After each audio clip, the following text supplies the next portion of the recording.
नमस्कार मित्रांनो YM मराठी ह्या युट्यूब चॅनलमध्ये आपल्या सर्वांचे स्वागत आहे। तर मित्रांनो, या ठिकाणी पहा, नाविन्यपूर्ण योजनेअंतर्गत या लाभार्थ्यांची या ठिकाणी यादी जी आहे ती आज 13 तारखेला लागणार आहे। आजची ती 13 तारखेची यादी कशी चेक करायची ते आपण आजच्या व्हिडिओत तुम्हाला सांगणार आहेत। कारण की नाविन्यपूर्ण योजनेअंतर्गत पशुवर्धन विभागामध्ये भरपूर जणांनी अर्ज केले होते। त्यामध्ये राज्यस्तरीय दुधाळ गाई योजना असेल, त्यानंतर जिल्हास्तरीय दुधाळ गाई म्हशीचे वाटप करणे योजना असेल, त्यानंतर राज्यस्तरीय 1000 मासल कुक्कुट पक्षी संगोपनाद्वारे कुक्कुटपालन व्यवसाय सुरू करणे असेल, या ठिकाणी पहा, त्यानंतर जिल्हास्तरीय तेलंगा गट वाटप करणे असेल, किंवा या ठिकाणी एक दिवसीय सुधारित पक्ष्यांचे पिल्ल्याचे गट वाटप असेल, तसेच त्यानंतर शेळी मेंढी गट वाटप असेल, असे अनेक योजनामार्फत जे आहेत या ठिकाणी बऱ्याच लाभार्थ्यांनी अर्ज केलेले आहेत।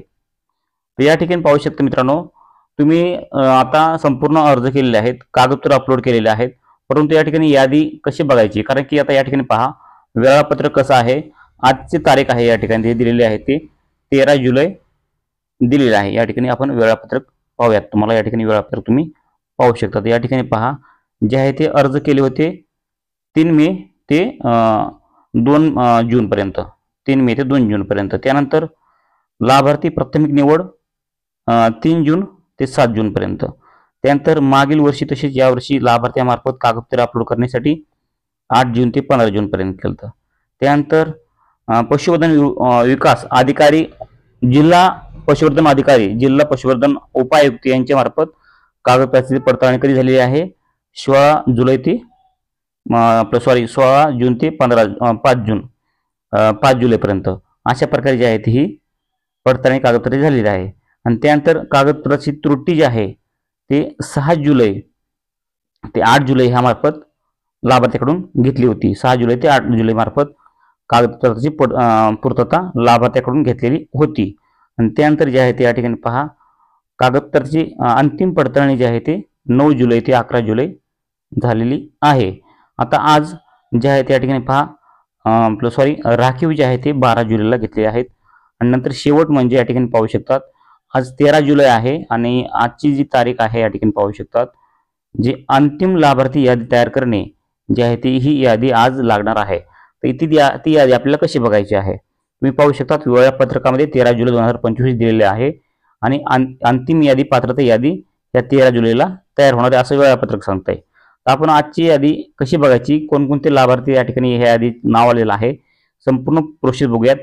त्या अगोदर या ठिकाणी पहा, तुम्ही जर चॅनलवरती पहिल्यांदा असाल तर चॅनलला सबस्क्राईब करा, साईडला दिलेल्या बेल आयकॉनला क्लिक करायला विसरू नका, कारण की अशाच नवनवीन योजनांविषयी माहिती आपल्या चॅनलवर तुम्हाला पाहायला भेटत असते। तर या ठिकाणी पहा, या ठिकाणी आल्यानंतर तुम्हाला काय करायचं आहे, या ठिकाणी तुम्हाला आल्यानंतर जे आहे ते आपल्याला या 3 रेषेवरती क्लिक करायचं आहे। या ठिकाणी साईडला जे 3 रेषा दिलेल्या आहेत या 3 रेषेवरती आपल्याला क्लिक करायचं। आपण या ठिकाणी क्लिक करूयात।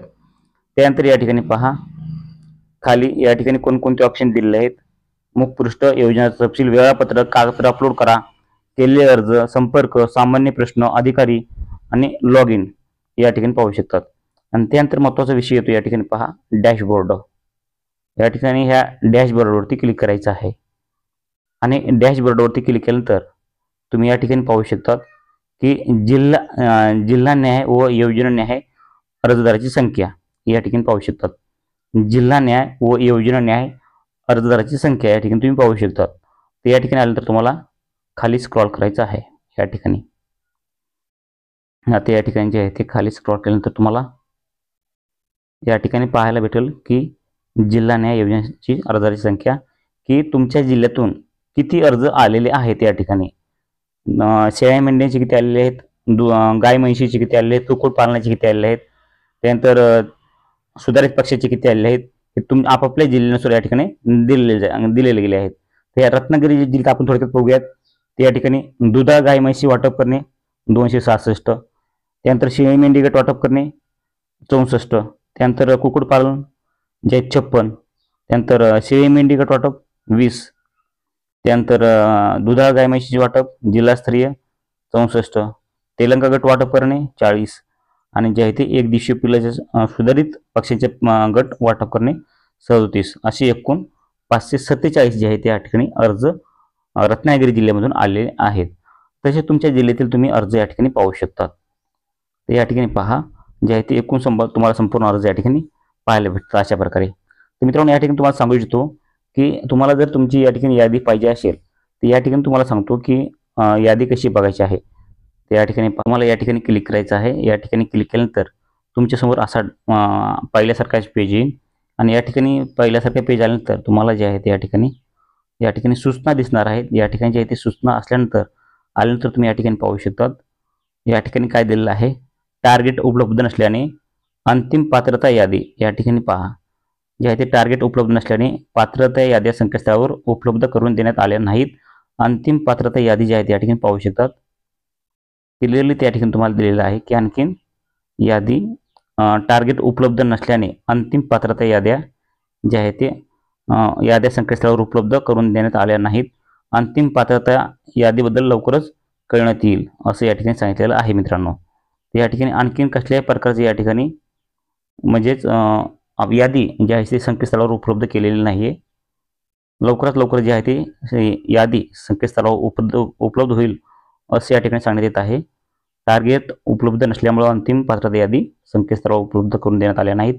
अंतिम पात्रता यादीबद्दल लवकरच कळविण्यात येणार आहे असं या ठिकाणी सांगितलेलं आहे. तर मित्रांनो, अशा प्रकारे तुम्ही जे आहे ते तुम्हाला यादी कशी चेक करायची ते या ठिकाणी तुम्हाला सांगू इच्छितो की आपण ज्या प्रकारे या ठिकाणी पहा, यादी जरी जाहीर झाली तर या ठिकाणी गेलेल्या वर्षी अशीच आपण चेक केली ती तुम्हाला सांगू शकतो. गेल्या वर्षी या ठिकाणी आलेली होती ह्या डॅशबोर्डवरती क्लिक केल्यानंतर तुम्हाला हे बाकीचं काय दिसणार नाही. फक्त तुम्हाला जे आहे ते तुमच्या जिल्ह्यानुसार तुमची यादी डाउनलोड करता येणार आहे असं येणार आहे. आणि या ठिकाणी तुमचे संपूर्ण तुमच्या या ठिकाणी साईडला जिल्हे येतील आणि जिल्हे आल्यानंतर तुम्हाला जे आहे ते समोर या ठिकाणी नावं येणार आहेत आणि तुमच्या तालुक्याचे नावं. मित्रांनो, हा महत्त्वपूर्ण व्हिडिओ तुमच्या मित्रांना शेअर करायला विसरू नका आणि तुम्हाला आवडला असेल तर व्हिडिओ लाईक करा, चॅनलला सबस्क्राईब करा. तरी पण तुमच्या मनामध्ये आणखी काय प्रश्न शंका असतील तर नक्कीच आम्हाला कमेंट करून सांगायला विसरू नका. भेटत पुढच्या व्हिडिओमध्ये. जय हिंद, जय महाराष्ट्र.